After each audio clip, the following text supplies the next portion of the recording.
next year's 4 fellows. No, it's total now. So it's a cycle of 1 fellow, 4 fellows, and 4 fellows. So 1 fellow graduates this year, so I get a new fellow. And then I have next year 4 fellows graduate, I get 4. Or the number total remains 9 in all times. It's just a different number in each year's different.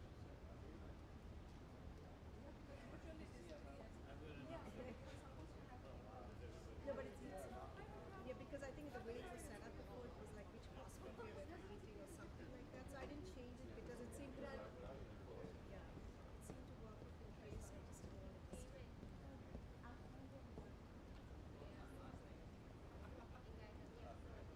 he's doing okay. Yeah.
Yeah, that's Gloria. Hi, honey. Hi, Gloria. Hi, Gloria. Thank you. Nice to meet you.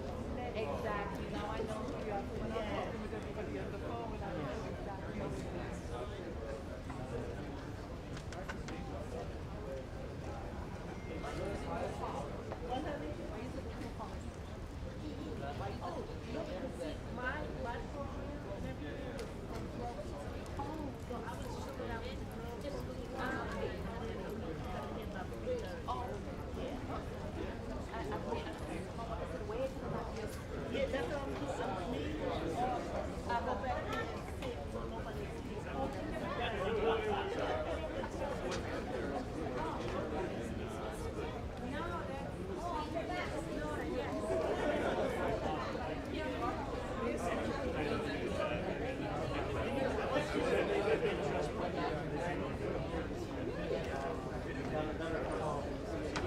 I'll just go, you can eat it.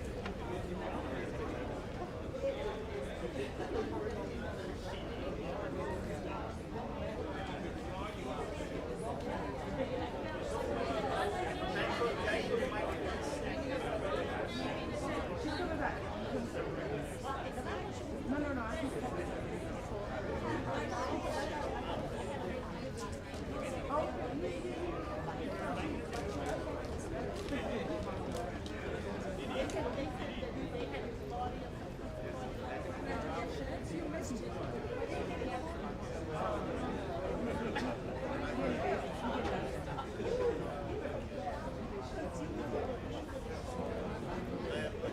I'm like, stop telling me.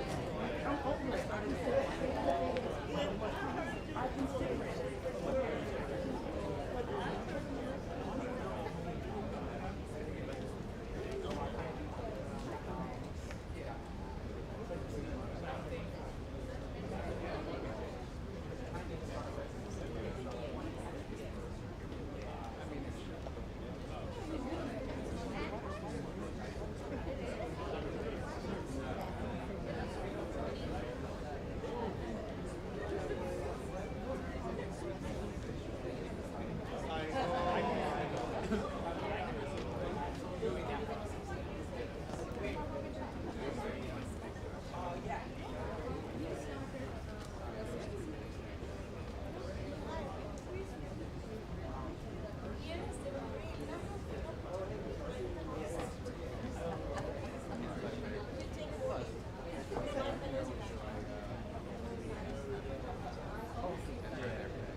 afternoon, everyone.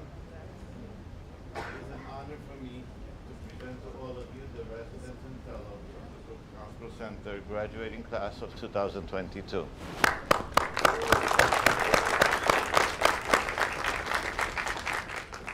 I would like to welcome the family and friends of the graduates who are watching us via our YouTube link and thank them for their support that made today's graduation possible.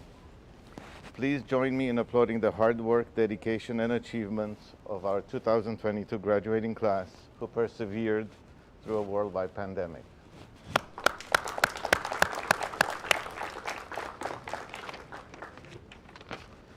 Now I'd like to give a round of applause to all the TBHC physicians and staff. Yes. I think I got to stay closer. Okay. I'd like to give a round of applause to all the TBHC physicians and staff who helped all the residents and fellows achieve all their goals.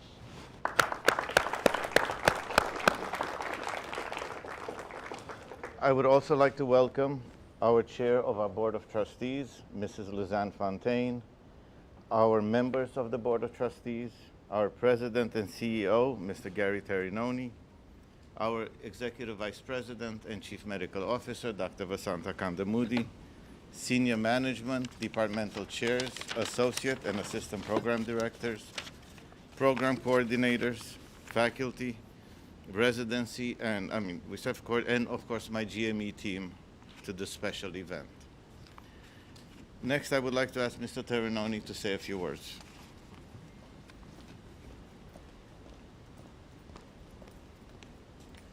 Thank you, Armand.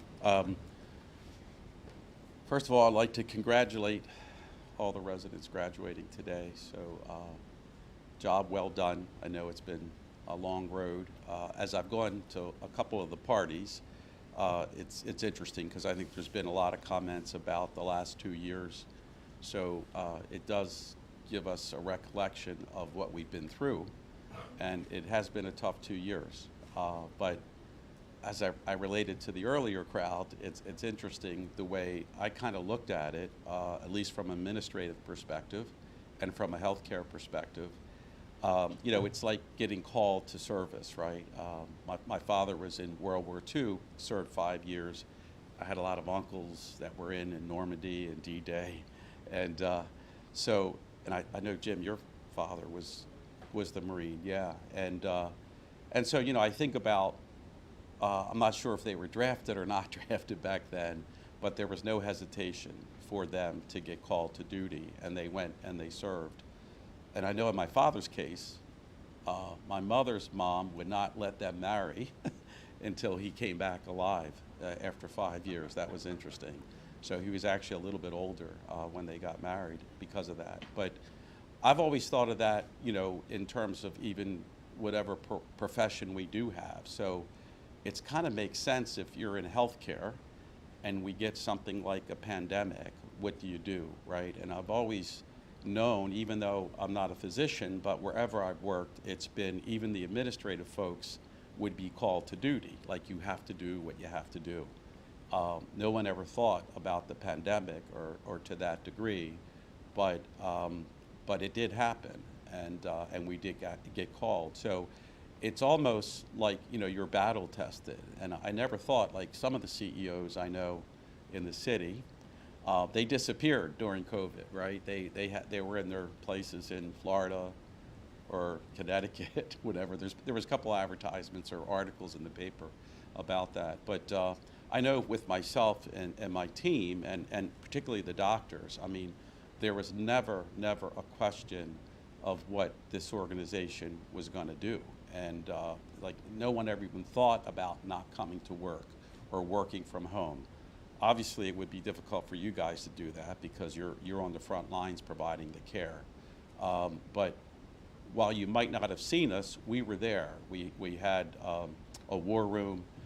We actually were the first hospital to have a tent in all of New York City. And I think Mayor Adams, then borough president, came over and we celebrated that event. But you know, we reacted quickly. And I know that a lot of people got sick and it was not a happy situation. But it does, you know, and I think about you all as you graduate and you move on, it's sad that you all had to experience that, just like I guess my dad and uncles had to experience World War II. But to some degree, I think it makes you tougher. And I think it, you know, in the case of being a doctor, I don't know what more you could really, you know, stand up against but a worldwide pandemic. And so, and I have a sense that that's not going to be the last. I mean, just given where things are today and what they do in a lab or not do in a lab, that it's likely that something else will come our way. Hopefully we'll be able to come up with the drugs and be able to combat it quickly. But you know, it's something that at a young age that you've all had to encounter. While it might seem tough, I think it's going to make you tougher, you know, and we all get tougher, I think, from our experiences. In my case, I'm old enough, or so old, that I've had a lot of experiences, so I tend not to get too concerned about things, because in healthcare, you know, things happen. There seems to be a cycle of X amount of years, and then something happens, and then you're dealing with it. So the worst thing you could do as doctors, as leaders, is to get too upset about anything, you know, in the sense that one day it will change and it will get better. And I think it's been a rough 2 years, but we are starting to see some light at the end of the tunnel. So just wanted to thank you all. And by the way, I want to acknowledge, you know, who's on the Zoom or the YouTube. And I know there's family and friends that are out there. I understand that the technical piece is working pretty well, even though this is a little light. But we get a message from home that they're hearing us loud and clear, so that's great. So I want to thank and congratulate the families, your family members, because as some of the doctors even have said before, if it wasn't for them, more than likely most of you wouldn't be here today. So you have to kind of give them some recognition, or a lot of recognition, and so that's a good thing. So the other thing, just, you know, typically what we do in these kind of speeches is just to give you a word of wisdom and a thought process. So I can relate it to my career, even though I'm not a doctor. I've been around healthcare pretty much my whole life. And, but it really is more about you as a person and what your skill sets are. Obviously, you're all becoming doctors, so you must have an ability that works that way, whether it's biology, whether engineering, if you're an orthopedic surgeon. There's just different venues that people come through to get to your point. But what I realized was, you know, you come out of college, you really don't know too much, right? So you get mentored, and if you're lucky, you get mentored by, you know, good people. I was fortunate because my mentors at a young age were really good. And so I learned a lot. To some degree, I learned how to think. I learned how to approach problems, how to diagnose problems.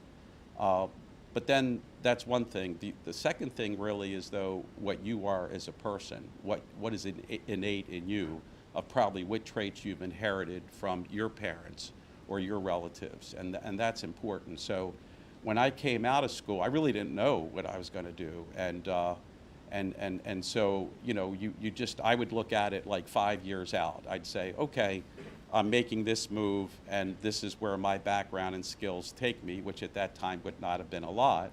But then as you make your different moves, you kind of are testing yourself. And in my case, I was always looking at, you know, I'm a religious person, so I'm always looking at God, and I'm thinking, what did God give me in terms of my skill set and my abilities? What do I like? What don't I like? What am I good at? You know, and so that was really important for me. It was that, and then not thinking too far out, right? Not thinking 10 years, 20 years. And a lot of times, you know, when you come into an organization like the Brooklyn Hospital, it's a little bit troubled. You know, we're a safety net hospital. We've had operational issues. We've had a lot of financial issues. But you can't take a long-term look. You could do that strategically because you have to think, okay, but there's a lot of issues that we deal with right up front. So you have to be able to do that. So you want to look short-term in terms of dealing with the problems that face you, and you also have to look strategically in the future. So again, I never thought I would be a CEO in healthcare, but what happened was it just so happens that my experiences and my knowledge, and then you'll see that grows over time, take you to where you're going to be. The one thing is I love what I'm doing, right? I don't think I could have I could not do what I'm doing unless I like what I'm doing. So hopefully you all like it. I think if you don't like what you're doing, maybe you need to think about doing something else, even if you spent all this time becoming a doctor. So you want to be happy about yourself. And the last thing just to convey is just the value system. You know, I grew up with, you know, two great parents that really taught me, I think, at a very young age, very good values, you know, honesty, trust, hard work. I think a lot of why I'm here today is because maybe I worked a little bit harder than other people. I clearly wasn't the smartest person in the room, but over time, you know, hard work does a lot to you. So, you know, just those values have to stick with you, the thought process of short-term, long-term, and I'm sure a lot of that has been instilled in you, you know, by your parents and by your family. So I just want to thank you all for being here. I want to thank the folks on YouTube and Zoom, and I'd like to thank Armand, Nancy, Dolores, and your team for doing such a great job. You know, this is tough. We have, how many, 260 folks, residents and fellows. A third of those, roughly, I guess, graduate every year.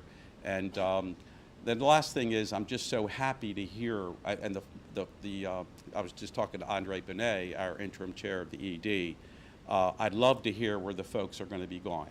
And so I've been to two parties, and they've told us at each party where everybody's going. So it's just amazing to listen to some of the names, whether it be Duke. I was telling Andre, you know, I live outside of Philly, and I was at the main line at Lankenau visiting a doctor, and this doctor said to me, well, do you mind if I have a fellow come in and you know, in my, you know, visit? And I said no. And so the fellow comes in, and as it turns out, it was a TBHC resident. Yeah, and I think they knew you, Armand, very well. I don't know if that's good or bad, but just to show you, I mean, at that time, Mainline was part of the Jefferson Health System, if you're familiar with Philly a little bit. So Jefferson itself is probably one of the top 20 health systems in the country. So to think that we had a fellow who was a resident here at the doctor that I was seeing, I would tell you is probably one of the top doctors in the country in terms of what he does, and it was amazing. And so that means a lot, and it was just coincidental, but it just means a lot. So don't lose sight of that. Just because it's TBHC, we might not be Ivy League, but you guys are the best of the best, and a lot of it is up to you. It's not up to the name of the institution that you were at. So again, I'd like to thank Armand and his team and just congratulate all of you. And I'm just going to sit down and listen to where everybody's going. Thank you so much. Bye-bye.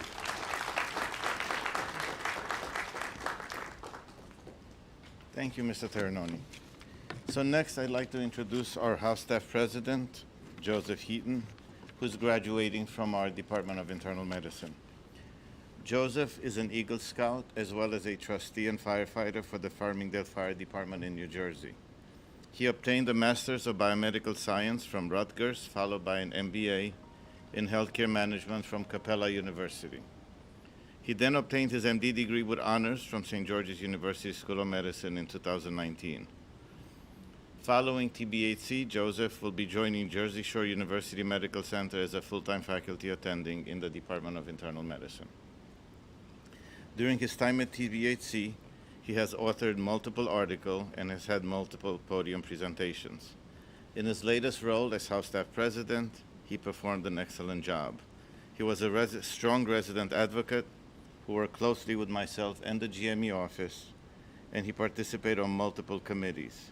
I would like to congratulate Dr. Heaton for all his hard work, dedication, and successes while at TBHC, and wish him luck in his future endeavors. Dr. Heaton.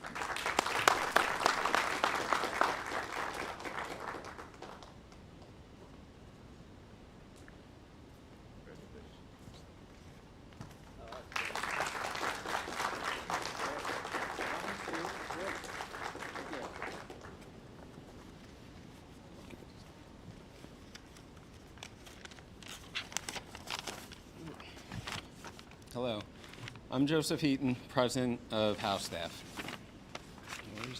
It's my honor to stand up here in front of you and congratulate everyone on finishing their respective residencies and fellowships. First, to our friends and families, thank you for being by our sides over the past few years. Graduate medical education is a grueling road filled with long hours and stressful days. You have bear this burden alongside us, spending countless hours alone, continuing on with life's challenge and tribulations, all while supporting us. We cannot thank you enough for all that you have sacrificed on our behalf. To the graduating residents, wow, we made it. Years of studying, undergraduate education, medical school, graduate medical education, and now we are here. Many of us started our graduate medical education green behind the ears, trying to find their way around the hospital, figuring out the computer systems, and placing countless IV lines. The more we learned, the more we realized there was more to know. Hours upon hours, days upon days, we would grind through our shifts, doing our best for our patients, and sacrificing our sleep in the pursuit. We knew it was hard, but like many before us, we would find our way through. And then, one day, business as usual was no more. The COVID pandemic hit us like a freight train. We were isolated, overwhelmed, redeployed, and faced an invisible threat with an unfathomable lack of resources. We worked more, we saw our families less, called countless other families to report sad news, felt helpless in an uphill fight, all while wondering if we would be infected next. It was a long, torturous road, riddled with waves, but we never gave up. We improvised, we acclimated, and we got through it. As with all storms, this too has begun to pass. The sun has already started to shine through, and we are advancing forward again.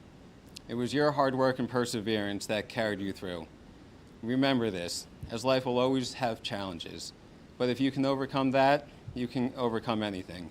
Never forget how strong you are and the heights that you can reach. To end on a high note, I want to again congratulate you on all that you have achieved. Your hard work made Brooklyn Hospital a better place and has improved the health of so many that need it the most. Be proud of what you contributed. Be proud of what you have accomplished. As you go on in your career, remember the opportunity that was afforded to you here, and never let the chain end with you. Thank you.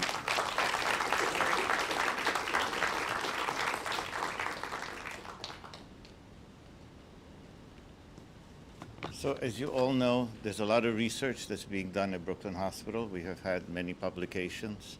And I'd like to announce the winners of the Vincent Tricomi Awards for research this year. First prize goes along with a $300 gift certificate, second prize $200, and first prize $100. So the first prize went to John Credencio. He's a pharmacy second-year resident. The effects of a single-dose aminoglycoside with a beta-lactam for the treatment of gram-negative bacteremia.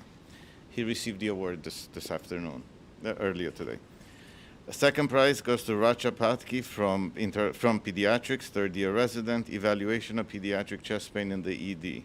Is there a paradigm shift post-COVID-19 pandemic?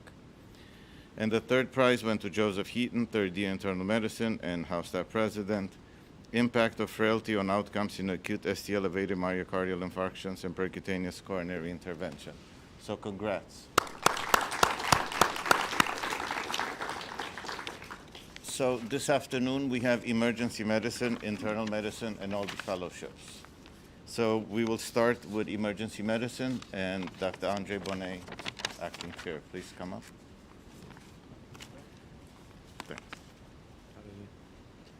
Yeah, we're super pumped about this. So thanks everybody for coming out. And is that all good? You can invite the program director and everybody else. Yes. Come on down, Dr. Williams, Dr. Mendez, Dr. Thompson. Come on. All of you. You're the program director. Dr. Mendez is trying to bow out. Where's Yolanda? Is that the you don't want to say anything face? Where's Yolanda?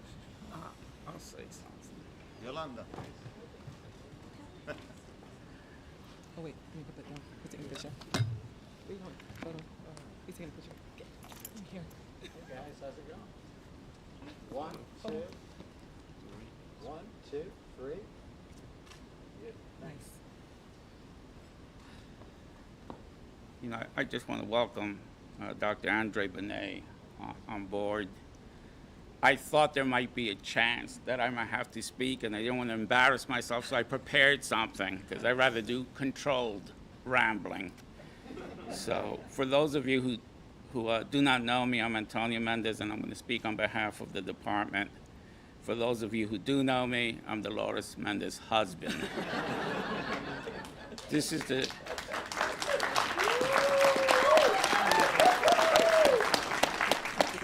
the second graduation my wife and I are attending in 2 short weeks. It just so happens that my son, the last one to leave the nest, graduated from college. On that day, I sat in a very large auditorium, and I was waiting for his name to be called for his diploma. And his life flashed before my eyes, I guess. And I came to think about his graduation from elementary school 12 years ago. At that commencement, I remember a speaker reading a book, and I'm pretty well read, and it was a children's book. It was a book I had never heard or read myself. And the book, it was just weird. It caused these intense feelings, and I sensed joy, and I sensed this like disturbing sadness. And given the similarity of the setting and the sentiment today, I wanted to share the contents of that book. The book was called The Giving Tree by Shel Silverstein. It's a children's tale about a friendship between a boy and a tree. As the boy gets older, he outgrows climbing the tree, swinging from its branches, and munching on its apples. The tree becomes lonely when the boy is absent. Eventually, the boy comes back wanting money, so the tree offers him its apples to sell. The tree then gives away its branches so the boy, now an adult, can build a house. The boy later gets permission to saw the tree down to build a boat to sail away. In the end, the boy returns an old man and simply sits on an old stump, all that remains of his childhood companion. The tree has nothing left to give, and the book concludes, and the tree was happy. The story, seemingly simple, is complex. The author likely speaks to more than selfless giving or unfulfillable need. So to the class of 2022, I leave you with this parting thought. As you close this chapter of your life only to begin another, approach your profession, your patients, and the care you give them, like the giving tree, with selflessness. But always possess that insatiable need to achieve your full potential, not only as a doctor, but as a person. Congratulations.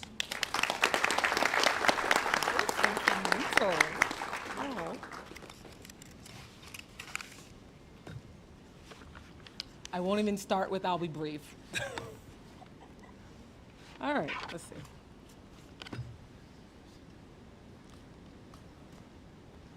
That's a hint that I probably won't be brief.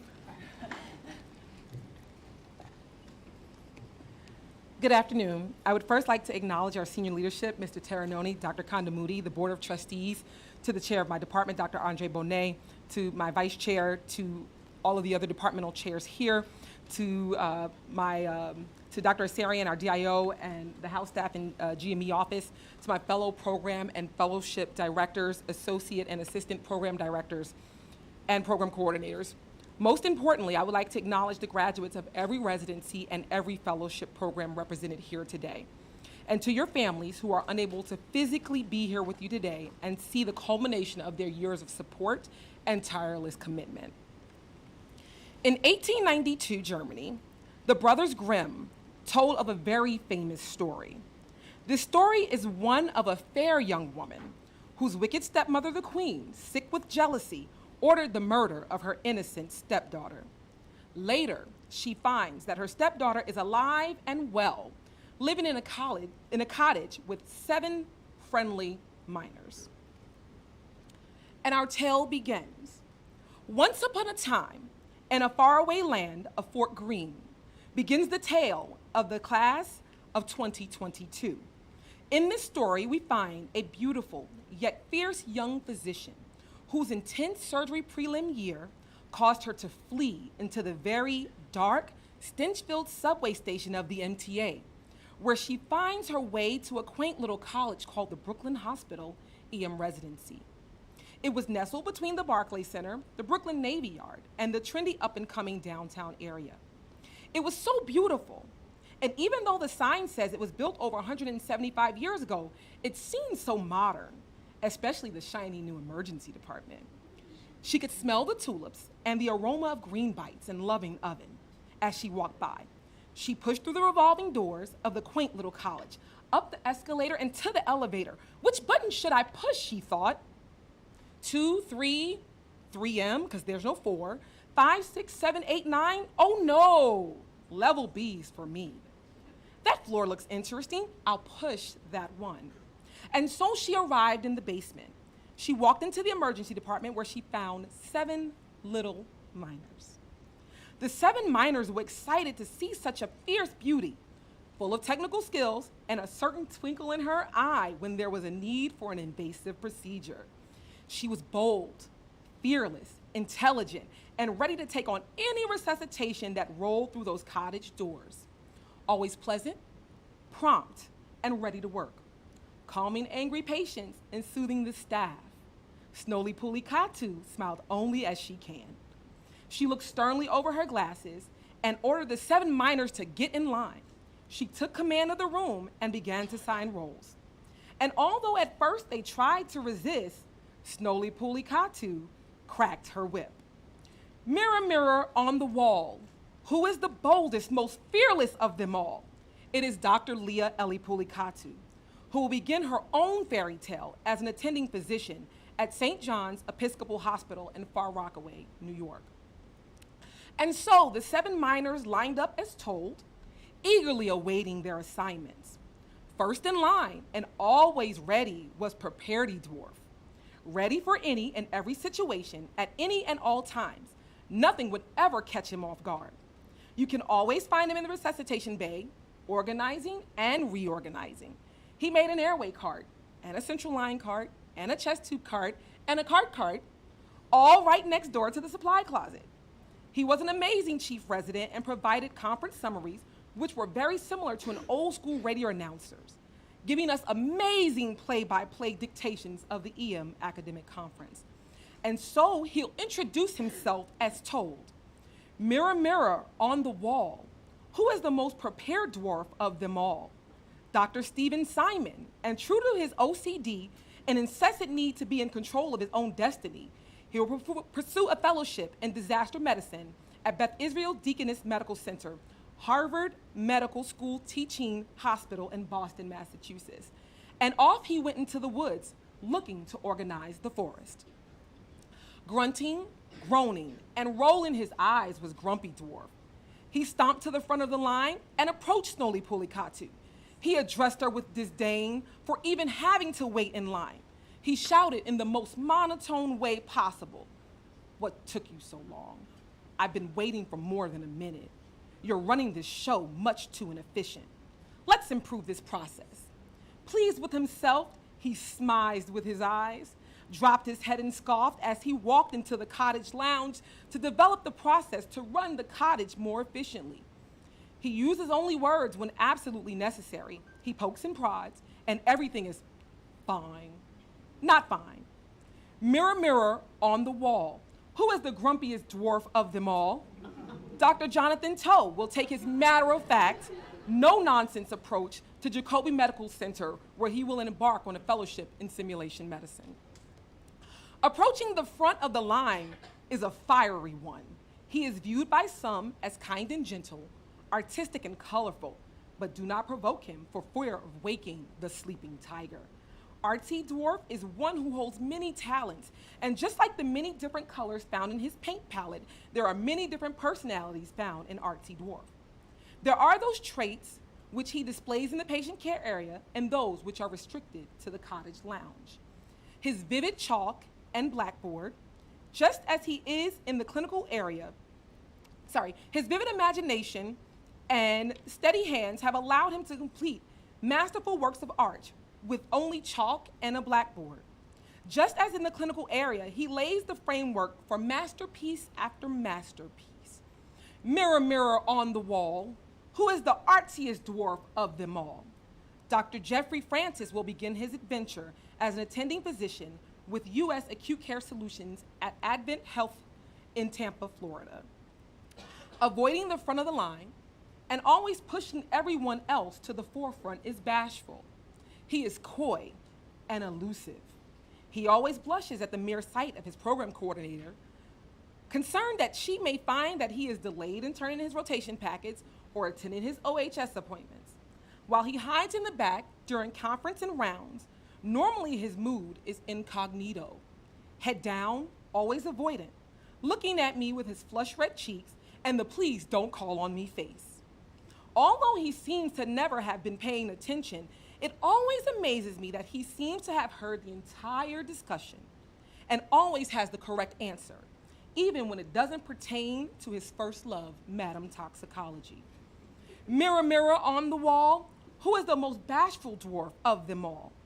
Dr. Marcotte will be joining Team Health here at the Brooklyn Hospital Center. Happiest and most even-keeled is Surfy Dwarf. While this one was born and raised right here in the heart of the 5 boroughs, he has the heart and laid-back demeanor of a West Coast surfer. Surfy Dwarf can frequently be found wearing colorful, jovial, artistic shirts to conference. He is always calm, cool, and collected. Smiling from ear to ear, nothing ever phases or upsets him. There can be 3 cardiac arrests, a cold stroke, a cold STEMI, and a septic shock patient presenting all at the same time. And he'd look over to the medical student and say, "Hey, dude, it's no sweat." He jumps on his surfboard and wades from bed to bed, saving lives flawlessly, all while holding the patient's hands, telling them it's gonna be all right. Mirror, mirror on the wall, who is the coolest, surfiest dude of them all? Dr. Stephen Howlater has used his depth of medical knowledge and easygoing demeanor during his final year of residency to become an amazing leader and chief resident. He will be taking on an attending physician position at the Health and Hospitals Corporation at Jamaica Hospital, Queens, New York. Waiting patiently for his turn and seemingly unbothered by the chaos of introductions is Doc. Doc is mature, focused, stoic, calculated. Some would even say he's very algorithmic. Doc is always kind, but knows when he needs to be firm. This trait has helped him to develop the skills of a great leader and chief resident. He mastered the algorithms for making the resident schedule. He made the schedule even when he wasn't assigned, and now is even reluctant to hand over that duty and still makes the schedule even though we've assigned new chief residents. Although he's been at TBHC for a very, very, very long time, as both a student and a resident, he is always calm, even when the ED is on fire. He bears down, grunts, and rallies the troop. We know that he will miss his residency family, but every time he begins to forget, he can look in the mirror at all of the gray hairs that he's acquired while trying to maintain his composure and stoic face during the time of disaster. Mirror, mirror on the wall, who smiles the least of them all? Dr. Yatin Riyad will be undertaking a medical informatics fellowship at the University of Minnesota. Last but not least, we're missing a dwarf. For at first there were 8, but alas, no more. And so they all looked into the mirror to comprehend what they saw, for the youth with which they had entered again was no more. The time had come, for they had paid their dues, to leave the cottage and do something new. There was no prince, no need to be saved, for they had learned to resuscitate the path that was to be paved. So in the horse-drawn carriage, they all departed with laughter, and they all graduated unscathed and lived life happily ever after. Congratulations to all of the TBHC classes of 2022. And on behalf of our own graduating class, I would like to extend a special thanks to Ms. Yolanda Hayes, our program coordinator, who is here, and to Ms. Jennifer John, who is unable to be here with us. As well to all of the faculty members, to the APDs. I would like to also acknowledge Dr. Thandy, who is no longer with us, but is very instrumental in helping this class become who they are today. And so with that being said, I would like to invite you guys all to come.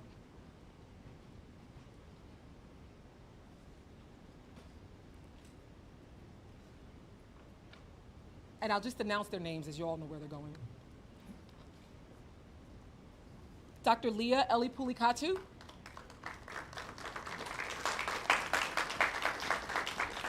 also known as Snowly Pulikatu. Dr. Jeffrey Francis.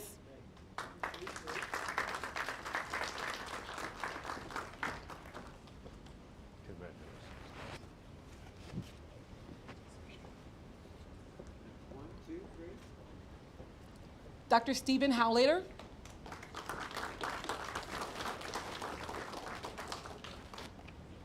Congratulations. Thank you, Jim.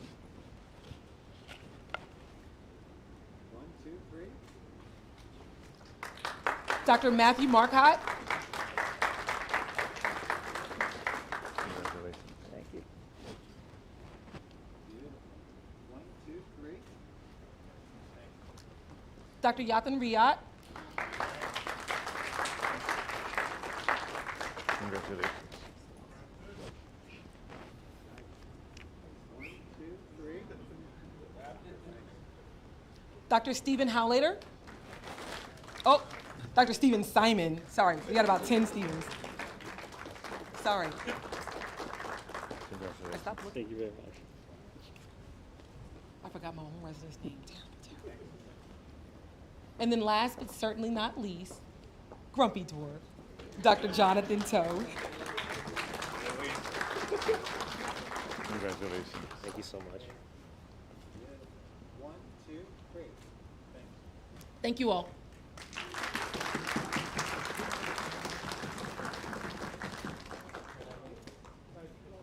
Next, I'd like to introduce Dr. James Gasparino, Chair of Internal Medicine.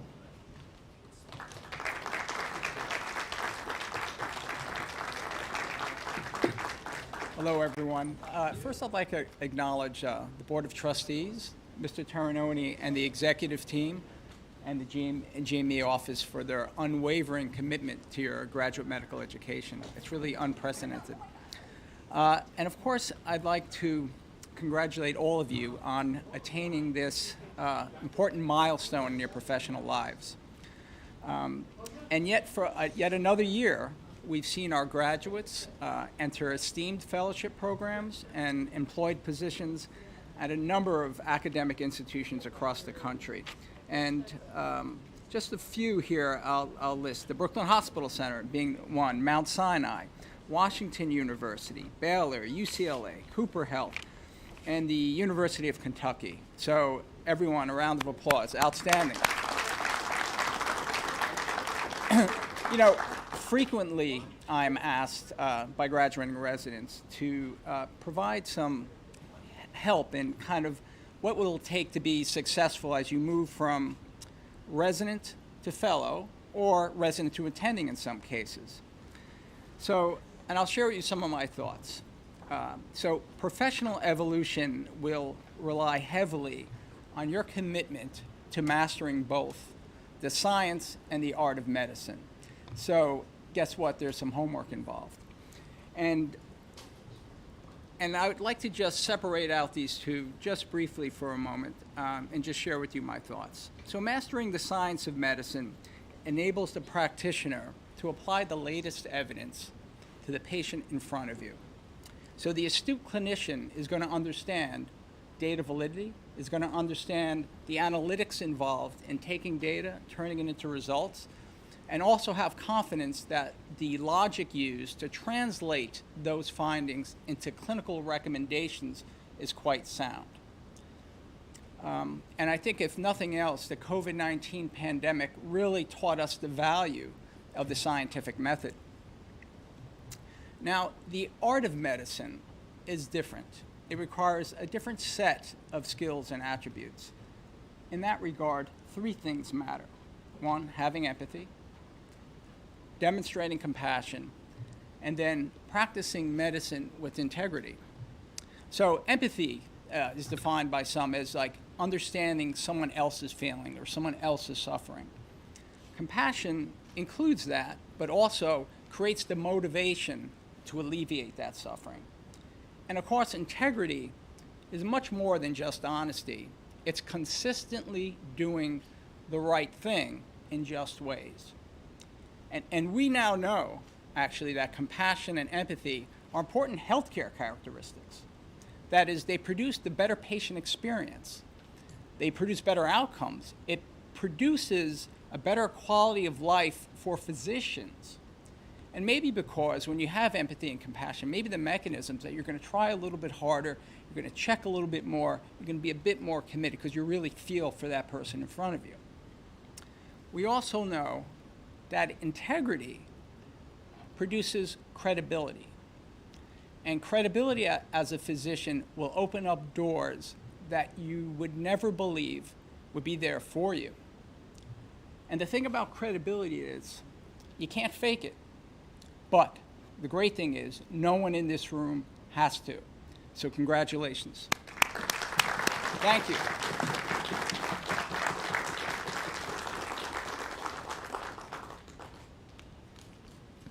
Dr. Vasudevan, Program Director. You'll invite the others? You'll invite the others? I would like to invite our Associate Program Directors, Dr. Yo, Dr. Heaton, and Dr. Priyanka Singh to come to the podium.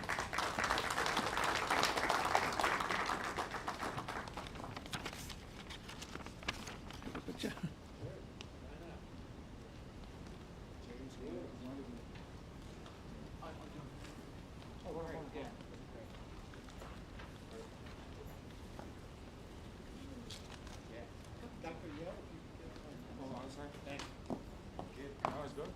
Yes. That's good. That works. Okay, 1, 2, 3. Yes.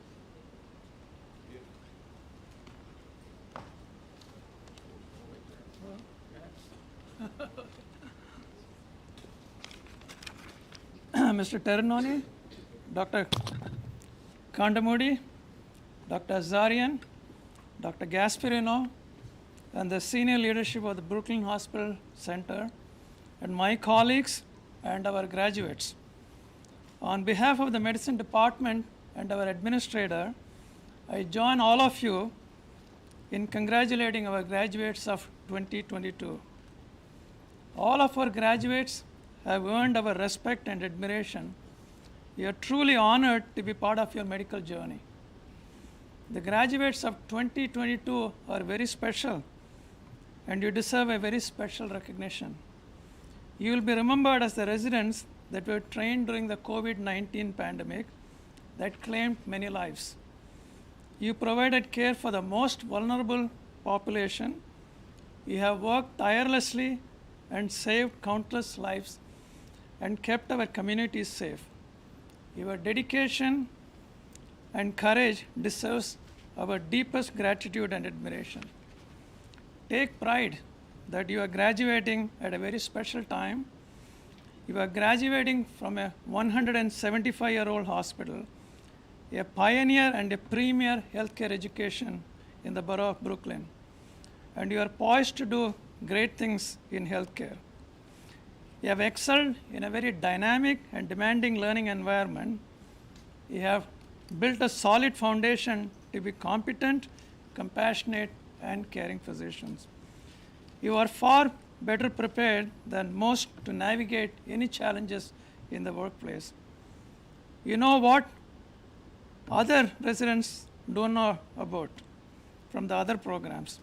For example, you all know about point-of-care ultrasonography, intracranial pressure monitoring, and preparedness for handling medical emergency as part of our critical care outreach team. Medical education is for improving the lives of others, and you have served the needy in the borough of Brooklyn, and you will continue to serve the underprivileged. Each of you will pursue your own career path, be it in medical practice, be it in medical education, in research, or in public health.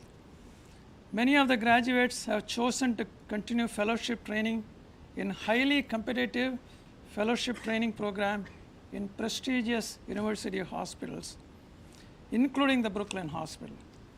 Many others will work and shine as hospitalist or primary care physician. Do what your heart desires. Be passionate about what you do. No matter where you work and what you do, remember that you are all alumni ambassadors of the Brooklyn Hospital and will bring glory to the Brooklyn Hospital. My special appreciation to all our graduating chief residents and the PGY4 chief resident. They are experts in multitasking, crisis management, and they are very skilled in conflict resolution. And thank you all for enforcing discipline. And our deep appreciation to Dr. Sinha for serving as the dedicated PGY4 chief residents.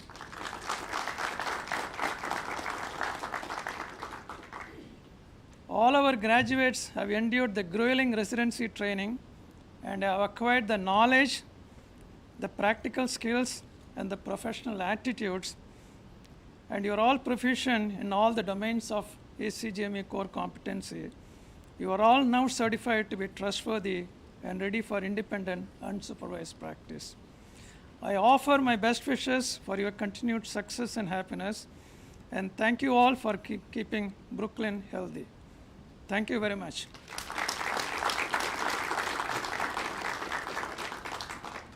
As our associate program directors are going to call out your names, they will also announce your post-graduation career path.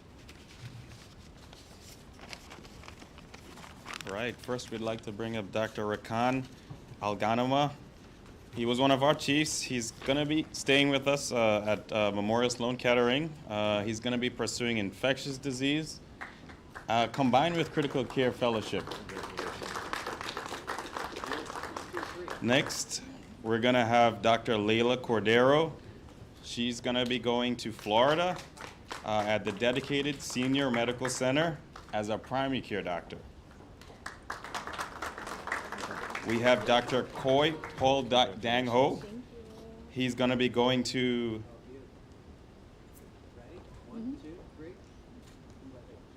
Dr. Dang Ho. He's going to be going to Rochester, University of Rochester Medical Center, pursuing a geriatric fellowship. Congratulations.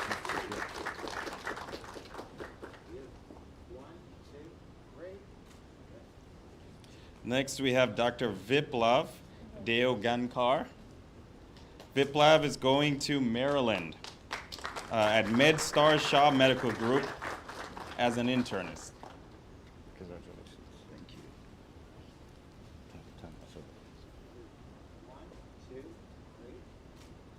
Then Dr. Pradeep Devarakanda. He's staying in Brooklyn at Mount Sinai, Brooklyn. TBHC. Congratulations. As a cardiology fellow.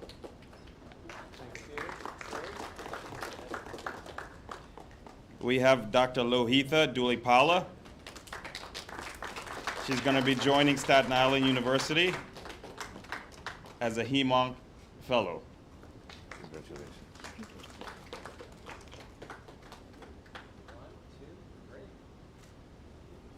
Dr. Matthew Dross. He's going to Middletown, New York. Crystal Run as a primary care doctor. Congratulations. Thank you very much.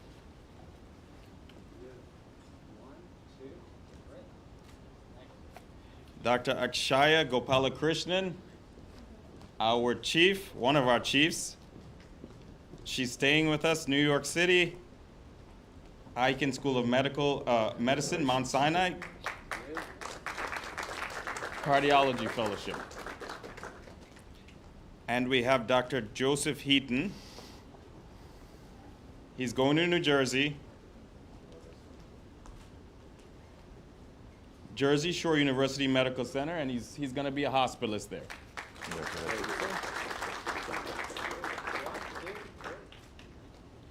Dr. Idris Esse, going to Wisconsin, Medicare Medical Center. He's going to be a hospitalist. Thank you.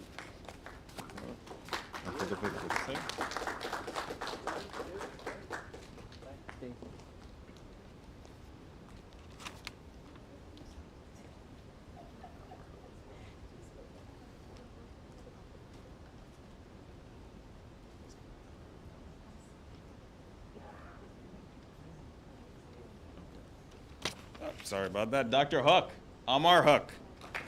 He's going to go to Connecticut. Congratulations. Thank you. Waterbury Hospital as a hospitalist.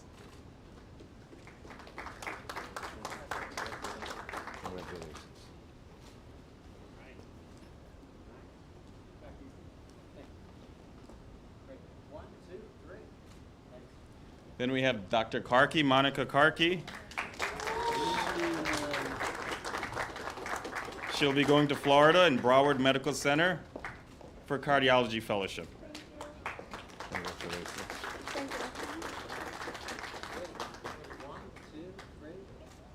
Thank you. Dr. Pallavi Khanna. She's staying in New York City at Ryan Health as a primary care physician. Dr. Olga Knapp. She'll be staying at Brooklyn TBHC for Pulmonary Kid Care Fellowship.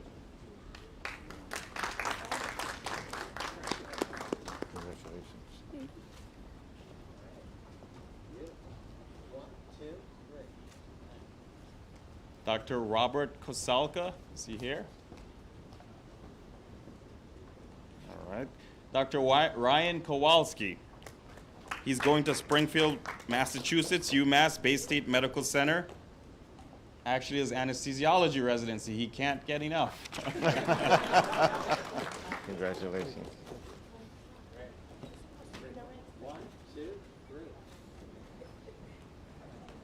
All right, Matthew Lee, congratulations. He is going to NYU Brooklyn as a hospitalist.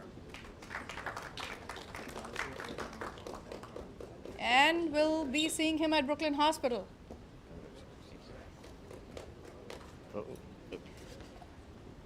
Dr. K is all in. Going to Geriatrics Palliative Care Fellowship in NYP Will Cornell, New York City.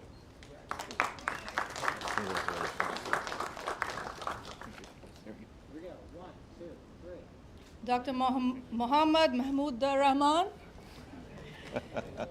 Going to Endocrinology Fellowship, UCLA, California. Congratulations. Dr. Ali Khalifa Kamal Mossad. Going to Primary Care Charter Medical Center Group in Providence, Rhode Island. Congratulations. Dr. Akshal Vijay Patel, Pulmonary Critical Care Fellowship, Brooklyn One Health, Brooklyn.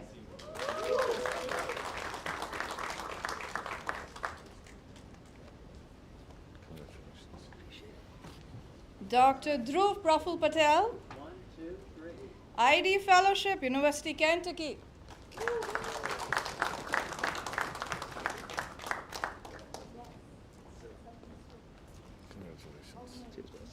Dr. Meghna Patipati, going to Sleep Medicine, Baylor College of Medicine, Houston.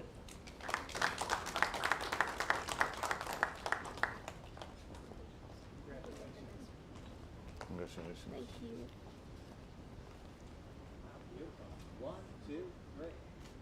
Kirti Reddy Rami Reddy, going to Cardiac Hospitalist in University of Iowa.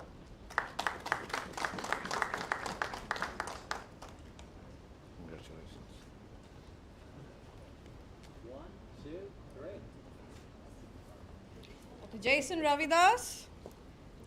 He will be a hospitalist at NYU Brooklyn, and also we will see him at TBHC. Congratulations. Thank you. Dr. Kirilas Reizkala. Nephrology Critical Care Fellowship, Jersey Shore University Medical Center, New Jersey.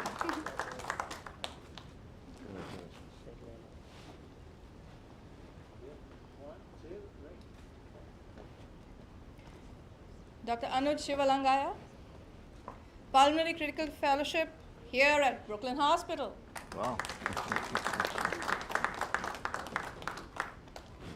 Dr. Sinha is not here, but she will be staying here at Hemong Fellowship. Anthony Tanius, joining as a hospitalist in New Jersey Cooper University Healthcare Center.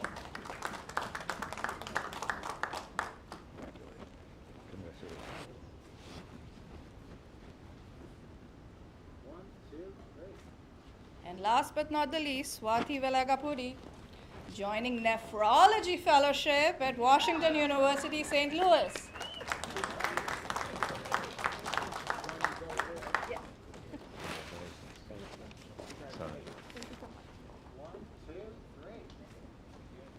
We want to mention Dr.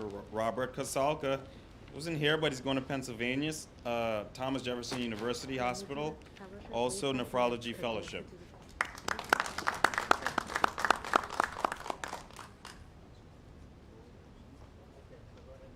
All right, guys. You're going to fill up this floor. All of you line up this way, looking this way. Like this. Great. We're going to wait for the pictures. We didn't forget the fellows. All right, just give me a minute. We don't want any interruptions. It'll only take me a minute. I've done this before. Yes, I'm sure. Not quite a large. Now all the doctors and the beasts that run the show, I want them in the first row. Is that us? You guys, you're right.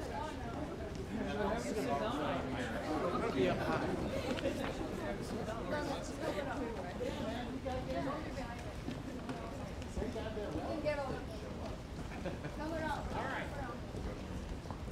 This is going to be something. Come around us. You can do it.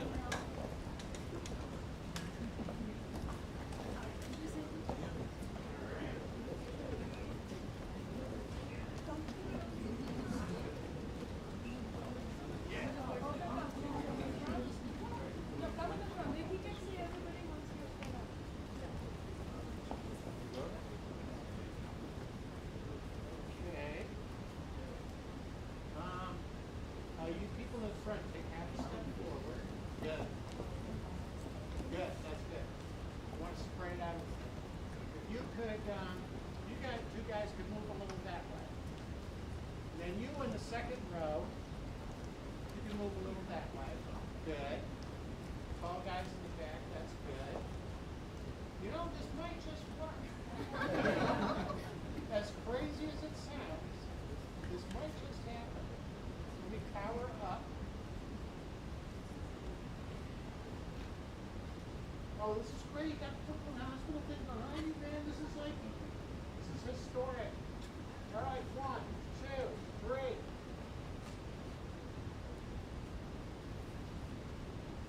Yeah.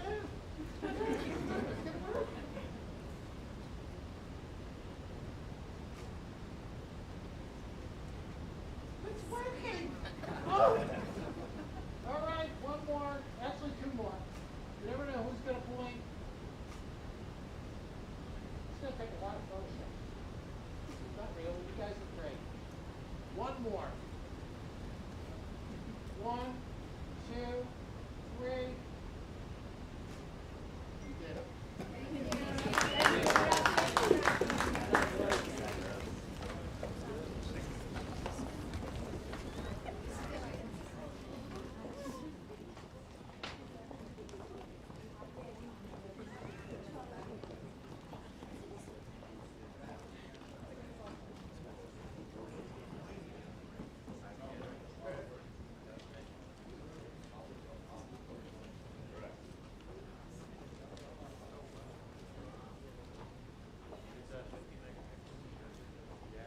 Great, guys. Thank you.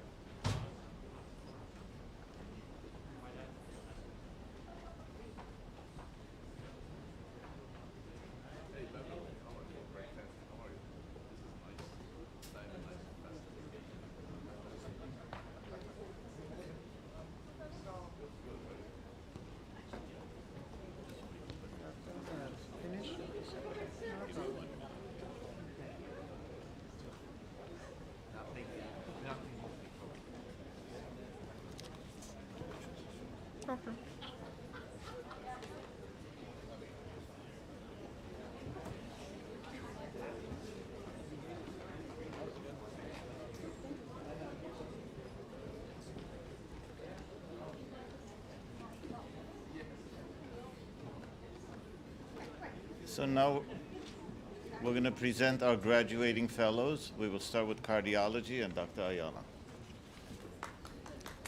So, congratulations to all medicine and to all the graduating residents and fellows. Somebody mentioned that it's going to be a hard seat to fill with Dr. Reddy. I'm just representing him, and I'm not only representing him, but I'm also representing Dr. Garali, Dr. Trotman, Dr. Kevin, all the cardiology attendants for them. We're very happy for you both. I'll be succinct as I am. And as we learned with each of one of you graduating in all these 6-7 years, Mike, he's moving up to a leadership position. That is how I see it at Miami.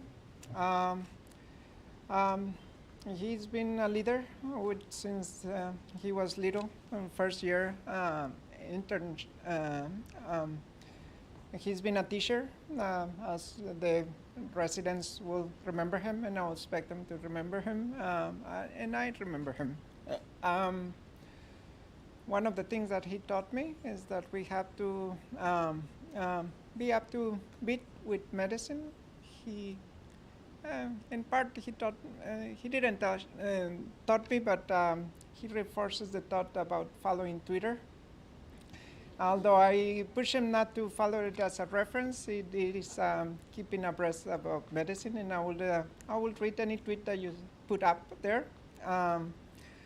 I think we have to keep abreast with medicine, and we're getting to that age that we need to be keeping up now. Vishal is quiet, succinct, very, very smart, bold. He's moving forward for interventional cardiology at Sinai, so I expect to see him a little bit here and there. I'm not as articulate like Dr. Molly, that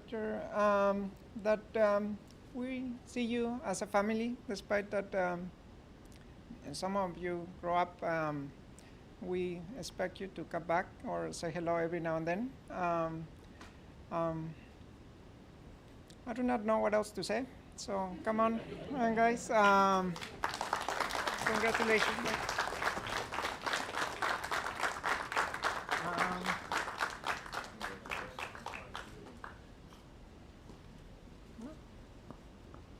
Oh, yeah, of course. Great. 1, 2, 3. Thanks. Vishal, come on. I do not know their name. They always have something to say, so I do not know. Vishal or Mike, would you have to say anything? Or do you want to say anything?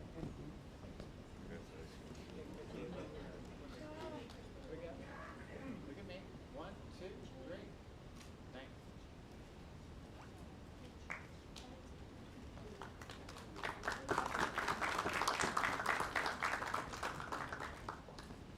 Next for gastroenterology, Dr. Madhavi Reddy.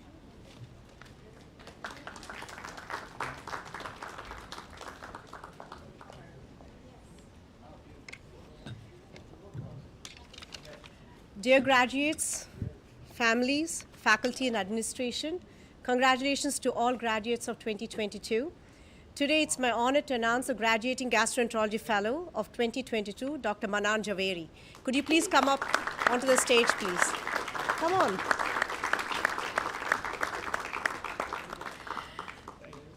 Dr. Javeri completed medical school at Sardar Patel University, Pramukh Swami Medical College, India, and residency at St. Barnabas Hospital in the Bronx. He joined a GI fellowship program after completion of 2 years of extensive fellowship training in transplant hepatology at Swedish Medical Center. He also completed Masters in Public Health and Clinical Epidemiology and Biostatistics from University of Kentucky. Before joining GI fellowship, Dr. Javeri was also involved in multiple research clinical trials and new treatments for hepatitis C, primary sclerosing cholangitis, and NASH. In addition, he has authored numerous articles, book chapters, and reviews focusing on hepatitis C, PBC, PSC, and NASH. Dr. Javeri served as a Chief GI Fellow and has proven to be an excellent mentor to all residents and junior fellows. He has a cheerful personality, always with a smile, and is a pleasure to be working with. He's always willing to help and cover any area, especially the ACC GI clinic, the busiest of all. Even on the weekends, he's always available to help on-call fellows, even when he's not on call. Dr. Javeri is also very popular with the clinic and endoscopy staff because of his infectious, happy personality and helping nature. Dr. Javeri has proven to be an outstanding GI fellow, and we're very thankful for all his contributions to the GI division. The GI team will greatly miss you. He'll be moving to California to complete 1 year of advanced endoscopy fellowship training at UC Davis. Congratulations and all the best, Manan. I also want to thank Julie, our GI Fellowship Coordinator, Dr. Etienne, our APD, Dr. Chung, Director of Advanced Endoscopy, endoscopy staff, Dr. Gasparino, GME staff, all program directors, all faculty, and senior leadership for all the support. Congratulations to all 2022 graduates, and I wish you all the best.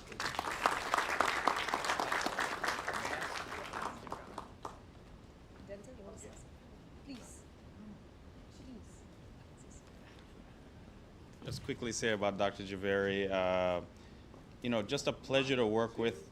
All that was said is true when you're working with him in endoscopy. Some of the things Dr. G said really ring true here in terms of the art medicine here for Dr. Javeri, empathy, compassion, the drive, he has them. I expect to be seeing a lot more from you, Dr. Javeri.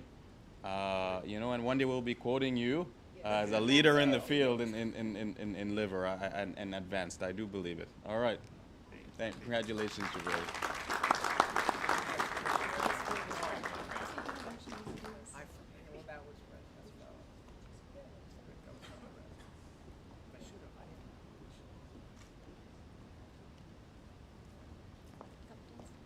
Next for hematology oncology, Dr. Max Shalimovich.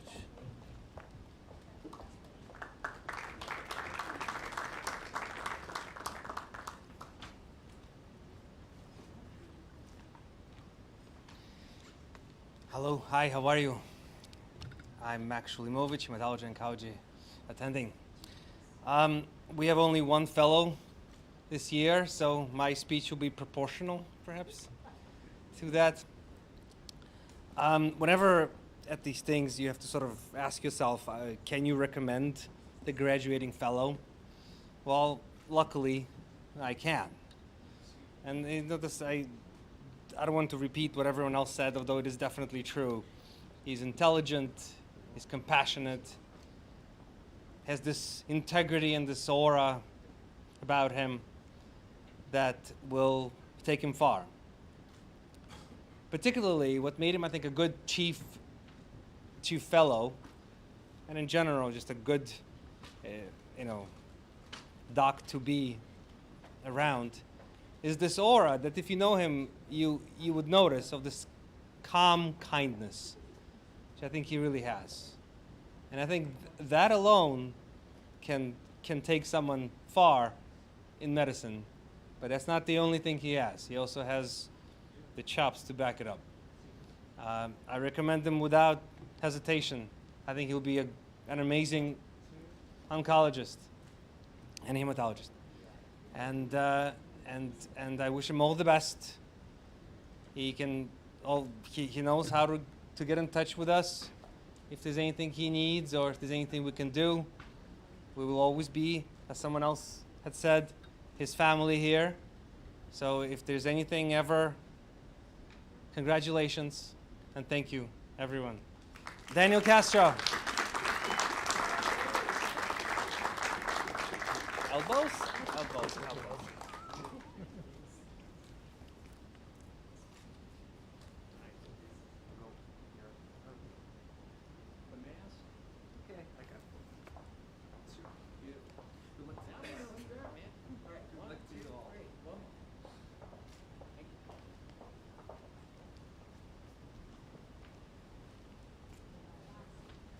Next, I'd like to introduce Lou Girolamo for Pulmonary Critical Care Fellowship. We have 2 graduates from the Pulmonary Critical Care Medicine Fellowship program this year. And, this is always a very bittersweet time of year, I think, for program directors, for fellows, for staff, attendings. In the one sense, we get to celebrate with our graduates and celebrate their accomplishments and all their achievements. But on the other hand, it's also a time that we're usually saying goodbye to each other. Not goodbye permanently, but goodbye because people move on to different careers and different career paths. Well, I think this year, actually, we're lucky that we kind of have the best of both worlds in the sense that we don't have to say goodbye because both of our graduates will be here. They'll remain here as faculty within the Division of Pulmonary and Critical Care. I think of these two graduates as having grown up here at Brooklyn Hospital. They were sitting in your shoes about, what, 3 years ago, I should say, as graduates of the internal medicine residency program here at TBHC. They both served as chief residents in the internal medicine residence and training program. And then they were in for the shock of their lives in their first year of fellowship at the peak of the COVID pandemic, which we kind of suffered through together. And now they're going to be attendings within our division, and they're here to mentor and to train and to teach the next generation of internal medicine residents and fellows within our hospital. So I congratulate you both. I wish you both the best in the future, and I'm glad you're going to remain part of our family here at TBHC. Our first graduate is Dr. Kiran Zaman.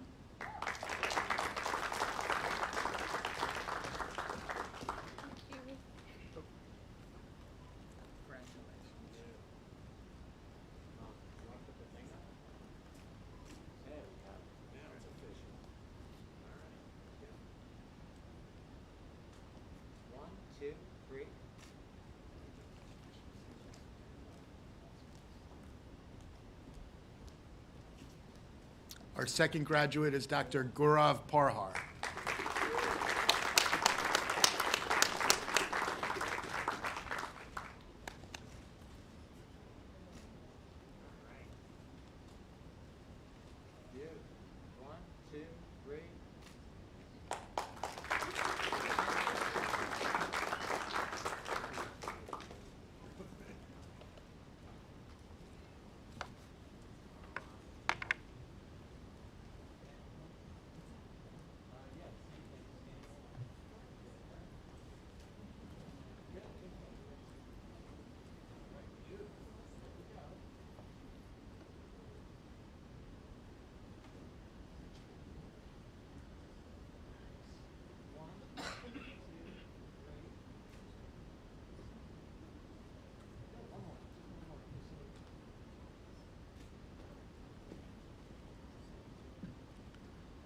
So as we come to a close, I'd like to remind all of you about our graduation/wellness event this Saturday on the cruise, New York Alive After 5. If you have not answered the email, please do. We have about 260 plus confirmed already, so we're closing in. In ending, I'd like to thank our Board of Trustees and Administration for their unwavering support of GME. We've done a lot of projects over the last 12 months. My GME team, we couldn't do it without them. Dolores, Nancy, and Alexis. 265 residents and fellows. Thank you so much. Thank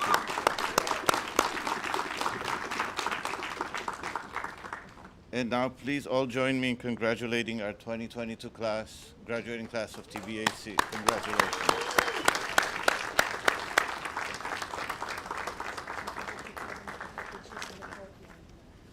So you can take pictures upstairs in the courtyard on the left afterwards. I want to get a big group shot of